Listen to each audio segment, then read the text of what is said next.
Welcome to Absolute Units, the official podcast of the Museum of English Rural Life. I'm Joe Vaughan, the museum's social media manager. And I'm Ollie Douglas, the museum's curator of collections.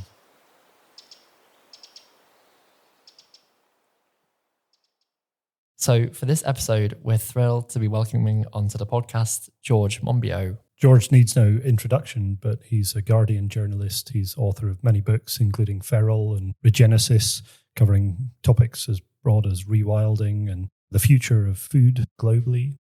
He's done extraordinary work as an environmental campaigner and activist.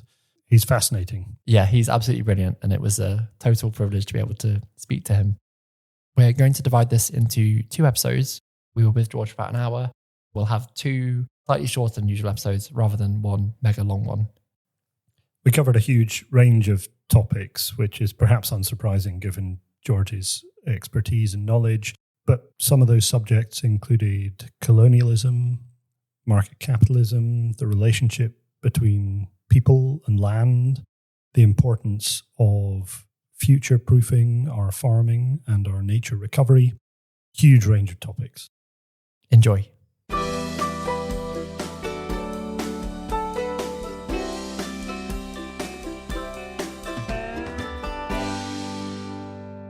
Welcome, George, to Absolute Units. It's brilliant to have you with us. Thanks a lot, Joe. Great to talk to you both. So we're recording with you, George, on a day when you posted an amazing thread that speaks very powerfully to the collections that we look after here at the Merrill, digging deep into that relationship between town and country, something of a false dichotomy in many ways. I wonder whether you could just talk us through some of the things that you've raised in that thread, and maybe we could use that as a jumping off point for our conversations.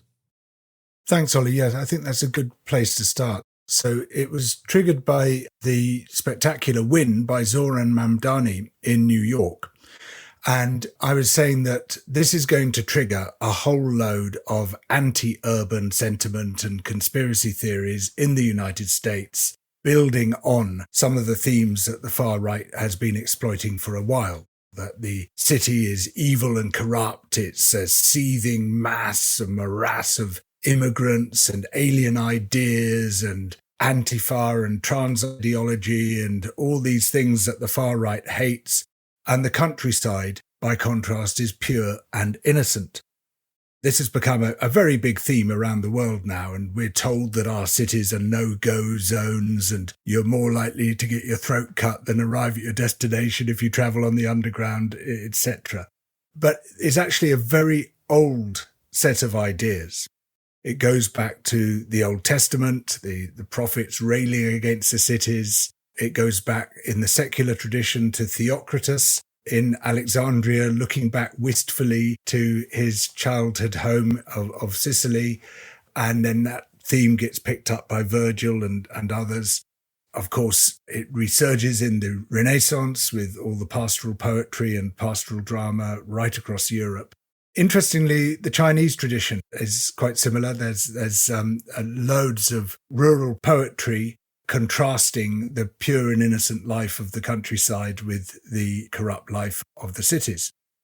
This rural idyll was revived quite deliberately in the 1920s and the 1930s across Europe by fascist movements. In the UK, for instance, they were committed to what was called rural revivalism.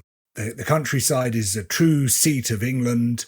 The city is full of alien and cosmopolitan influences, by which they largely meant Jews, but all sorts of things they didn't like, ranging from homosexuality to new ideas. And what they wanted to see was a new rural-based civilization. Some of them, like Gerard Wallop, Viscount Lymington, wanted to see the recovery of the old aristocracy and the overthrow of democracy. And of course, the countryside for people like them is a much more controllable space. It's got traditional hierarchies in place in many parts of the world, including to some extent here in the UK. And there are far fewer people, so you don't have the great numbers which could be ranged against oligarchy. Now we're seeing yet again those ideas disinterred and used to wage a culture war between city and countryside.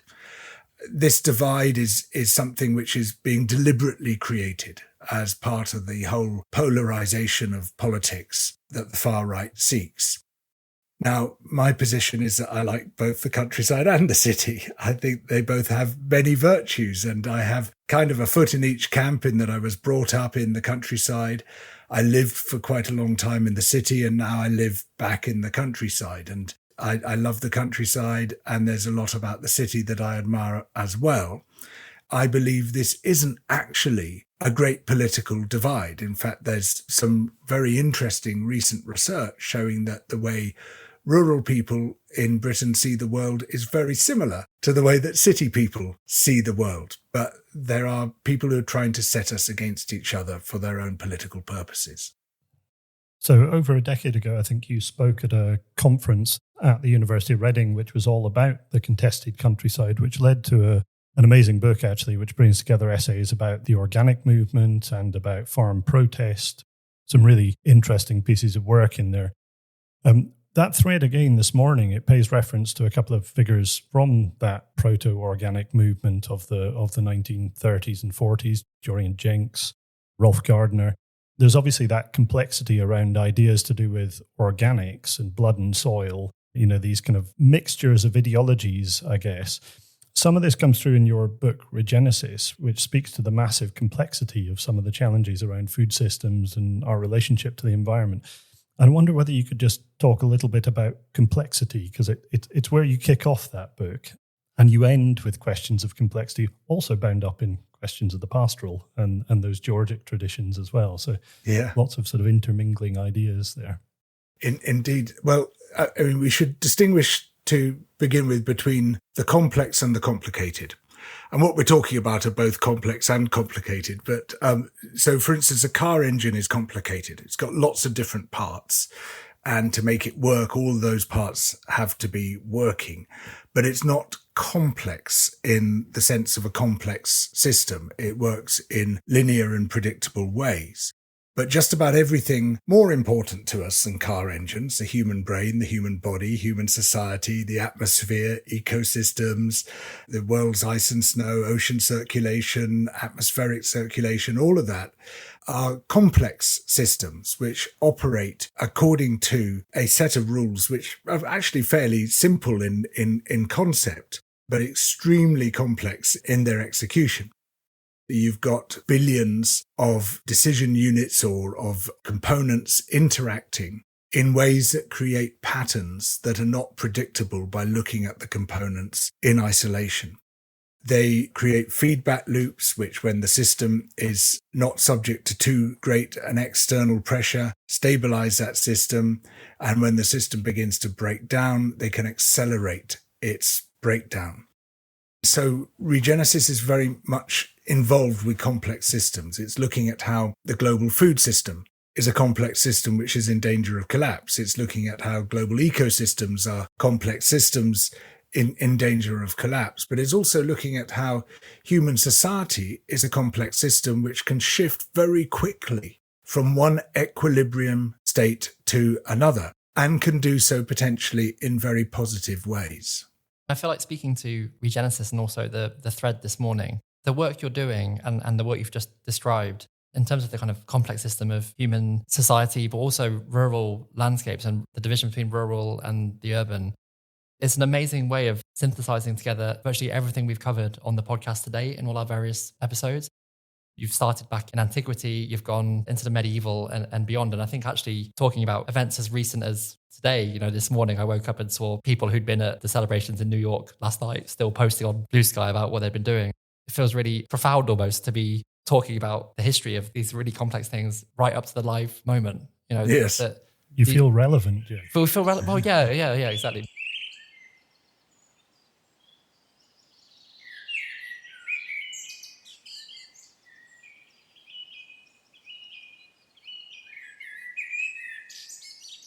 Some of what you were saying about complexity and complicatedness rings true in relation to the redisplay process of the galleries that reopened in 2016. Throughout the process of developing them, It became a bit of a running joke that I kept saying, it's just a bit more complicated than that. Every time we tried to sort of boil things down to simple key messages for gallery spaces, or, we'll focus in on this example, I kept coming back to that complexity.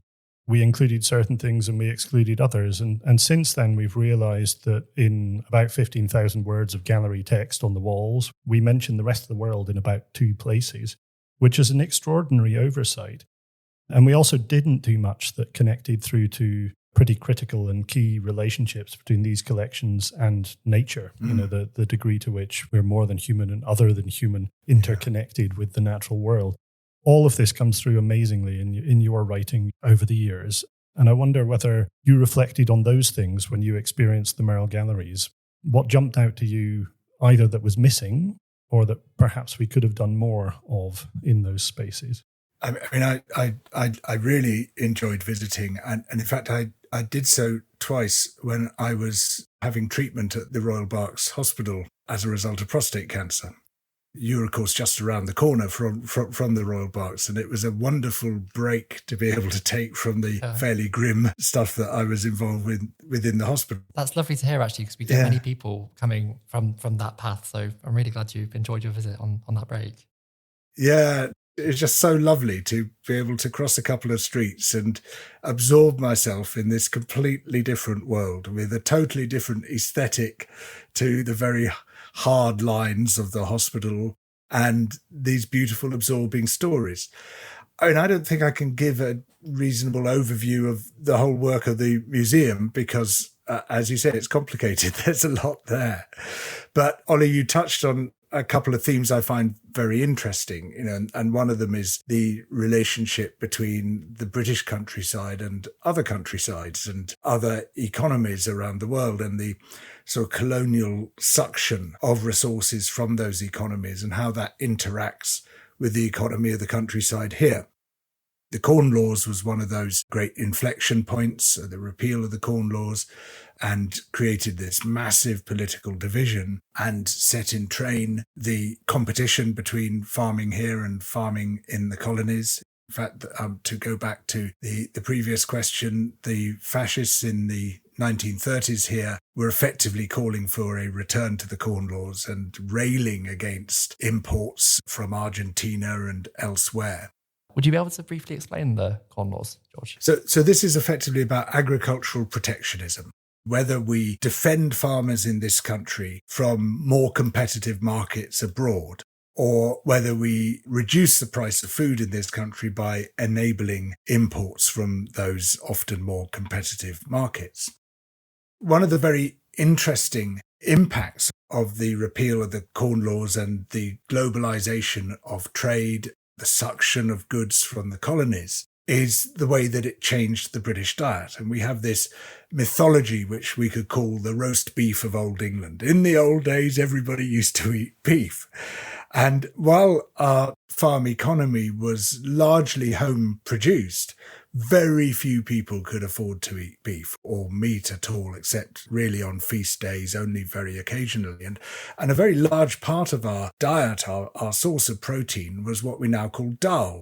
But in those days, we would call peas pottage or peas pudding or peas soup. Pulses were really important to us. And really, we should be looking back to the boiled peas of Old England.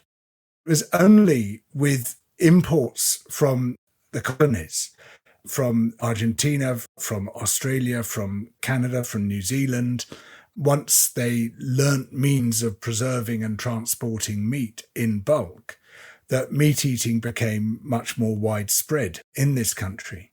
And that meat production took place at the expense of people expelled from the land elsewhere, in some cases simply killed through colonial genocides, often enslaved in farm enterprises of various kinds, and the huge ecological transformation of thriving, diverse, rich ecosystems into materially productive landscapes, turning out beef or lamb or other products at a great cost to ecological function and diversity.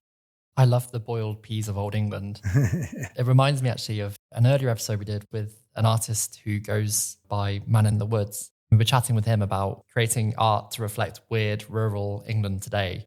He does lots of really beautiful, meticulous recreations of what he calls angry dog poo posters. And he said he much prefers going to that over flags or whatever else.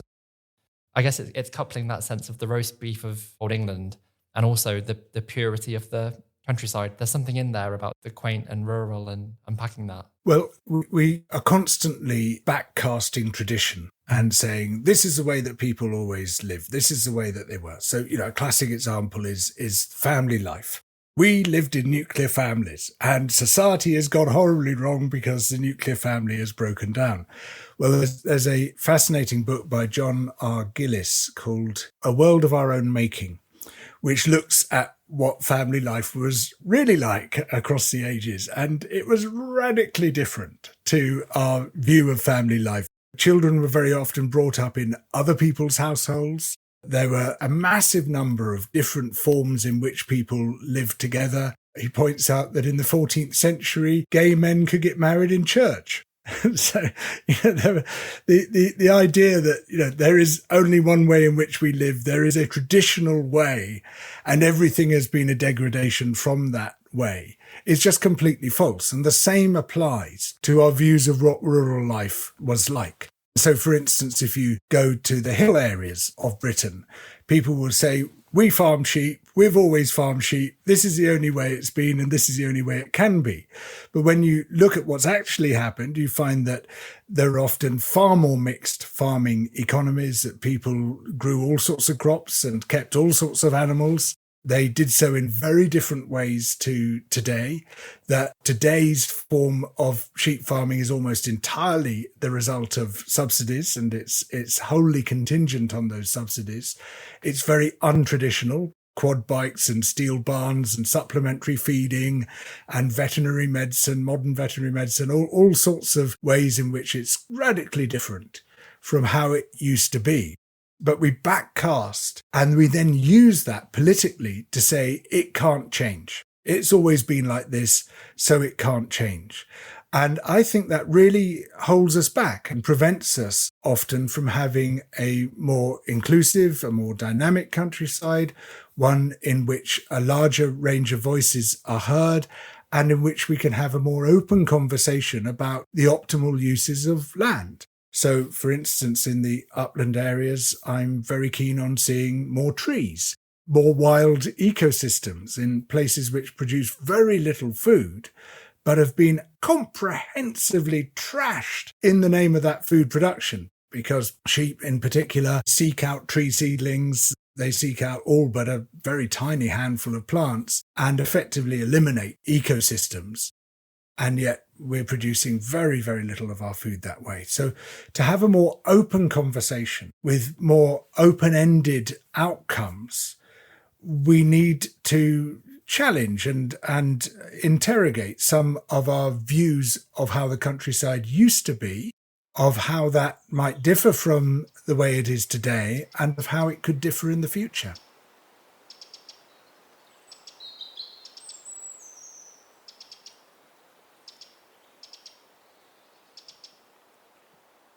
This is all amazingly interesting to me, and I'm going to confess something to you, George, that I'm a sheep farmer's son, and I grew up in the Scottish borders in one of those landscapes that has been partially, as you would put it, sheep-wrecked.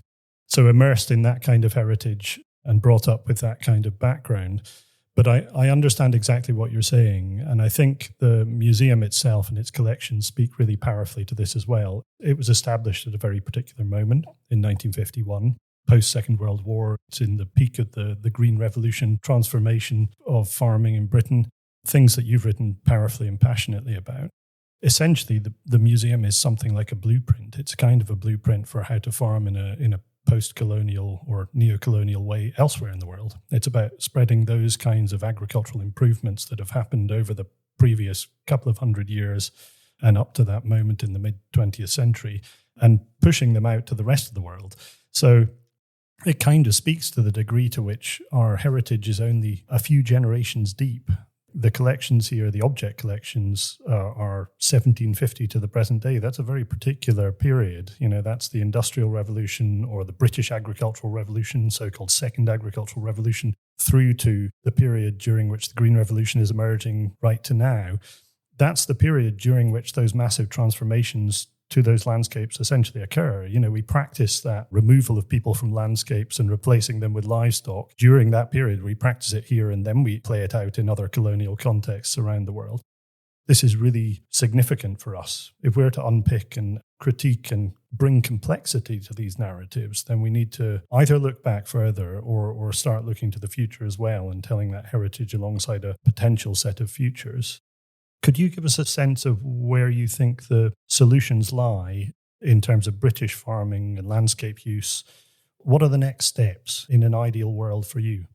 Well, just before I start on that, to say, absolutely, we live in a post-enclosure landscape. The great majority of people who lived on that land were forced to leave. We saw a great gendering of the landscape where women's rights were terminated and the witchcraft trials were used deliberately as part of that termination. And we've seen wave after wave of radical change taking place, some of it very harmful, very negative indeed, as for most people the enclosure movements were. I envisage and hope that we can see some more positive changes in the future. And one of those is to take a good, hard, strategic look at how best we use land. There are some moves by the government towards this. They launched a consultation a few months ago, which bizarrely, we still haven't heard anything from it. I wrote a very long contribution to it, suggesting some of the very large gaps that they might be able to fill, interrogating their figures, which often didn't make much sense.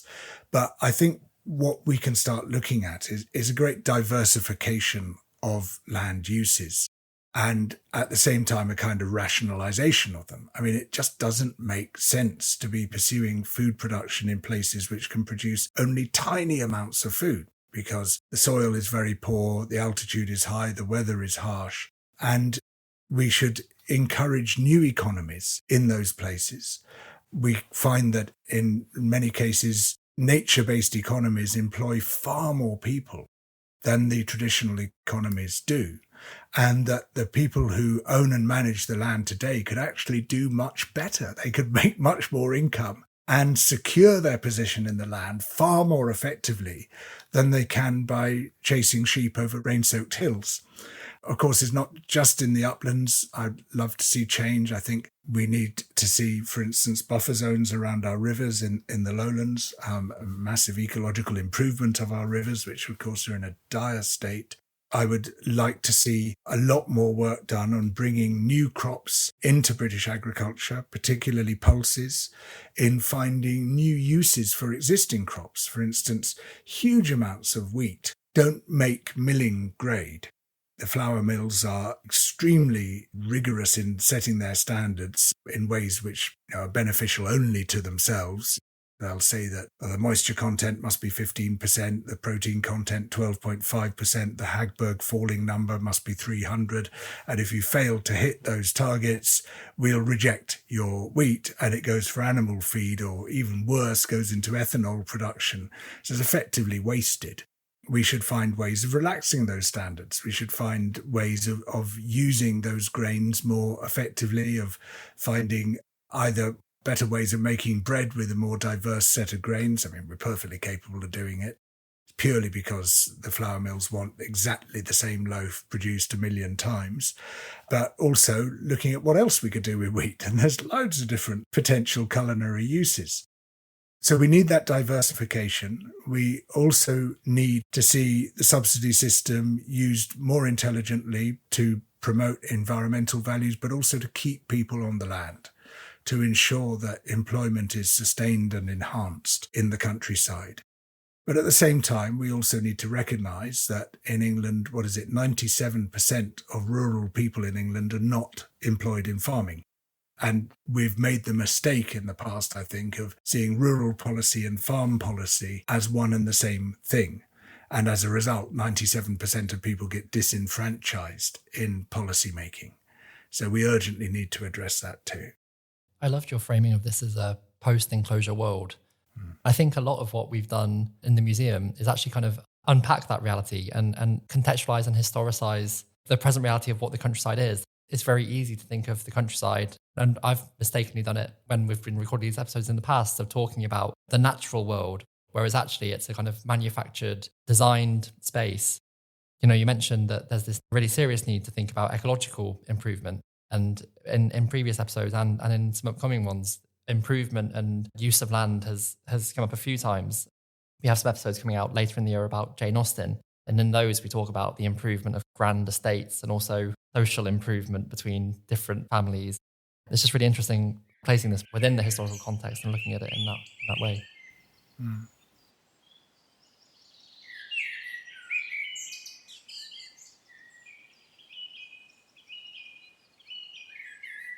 You were talking interestingly about different crops and sort of changing the direction of farming a bit.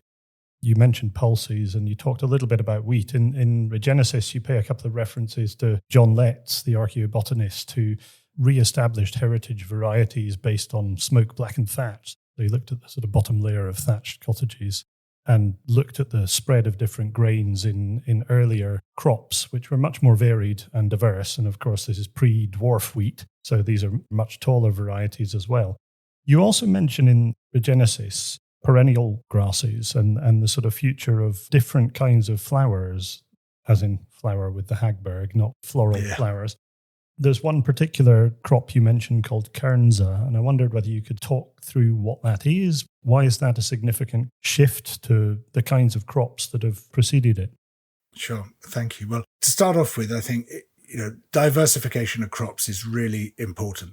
Arable farmers recognize this. I keep meeting arable farmers who are desperate for new crops to patch into their rotations, especially since more or less the collapse of oilseed rape production in this country because of massive overgrowing of it, leading to huge infestations of flea beetle, making it almost impossible to grow in many places. They would love to see new crops brought in, which prevents them from having to go wheat when they're planning their rotations. We should be casting the net very widely, but one very interesting set of ideas involves perennial grain crops. Now, nearly all the grains we grow around the world are annual crops. Annual plants are fairly scarce in nature when it comes to significant areas covered by them. It generally only happens after there's been a natural disaster. So a landslide or a volcanic eruption or a major flood which has swept away the topsoil. That's the opportunity that annual plants have to colonize the ground. They act as pioneers. They'll dominate for a couple of years and then the perennials will move back in and crowd them out. And yet we've concentrated almost entirely on growing annual plants, so we have to create a disaster every year in order to produce them. In other words, we have to plough the land or spray it off with glyphosate, kill everything that lives there and start from scratch. And then we have to put a huge amount of effort and care into getting the young plants to grow. That often involves herbicides and pesticides and fertilizer and irrigation, all of which are also harmful. And then we produce our crop, we harvest it, and then the next year we start all over again with another environmental disaster. There has to be a better way of doing this. And there's an organization called the Land Institute in the United States, which is seeking these better ways by looking for loads of possibilities, both among wild plants and traits among existing crop plants, which could be used to perennialize arable agriculture, to switch to growing plants which can stay for several years in the ground. So while, they won't stay there forever, and every few years you might have to plough them up and start again, it would massively reduce the amount of environmental damage being done to grow our crops.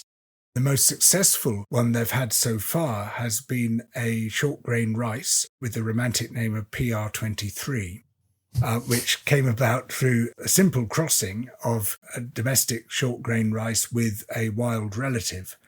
And it turns out to have the same yields as short grain rice grown conventionally and is effectively indistinguishable from it when you eat it.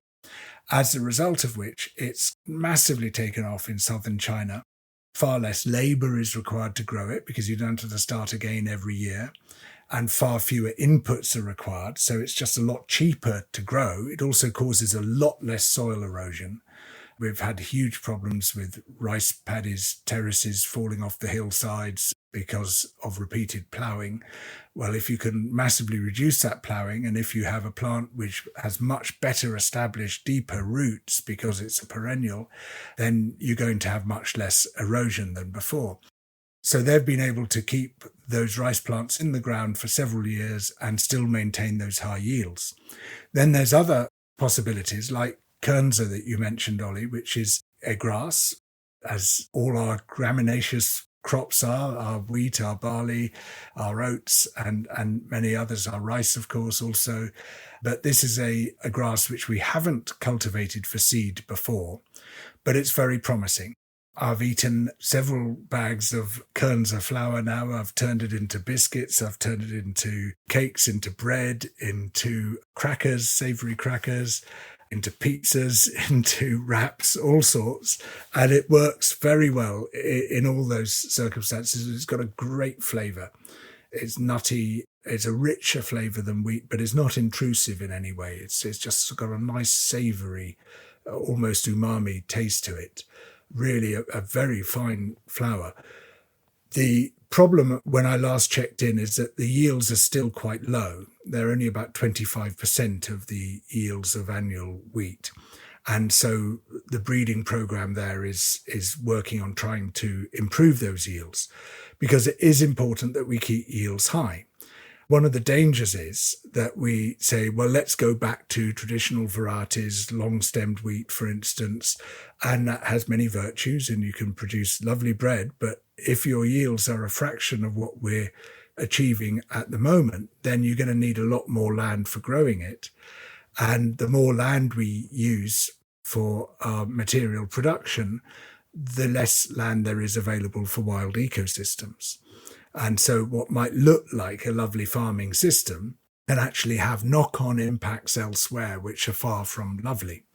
So it's really important that we maintain high yields while seeking to reduce environmental impacts. And that, for me, is the holy grail of farming, is high yields with low impacts. And very few people have been able to achieve that anywhere.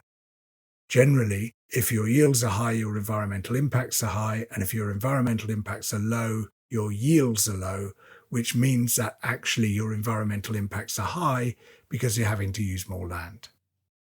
As you mentioned biscuits and pizzas, I was thinking we could even propose a separate podcast series called Cooking with George. But, maybe rather hungry. And you might not like the results. Yeah. Thank you for listening to Absolute Units. I'm Joe Vaughan. And I'm Ollie Douglas. Absolute Units is made possible through Museums Partnership Reading, a partnership of the Merle and Reading Museum. We'll be back in 2 weeks' time, finishing the conversation with George. You'll hear us then. You'll hear us then. Yeah. What you won't hear is the 2 minutes of anguished audio where we've been working out how to convey that without saying "see you soon." Or without me rustling something in my pocket or sitting on my chair slightly awkwardly in a way that squeaks. It's like that experience of accidentally saying "love you" to a waiter or something. Do you do that? Well, I think most people have done at some point. Thanks for listening. Thank you. Bye.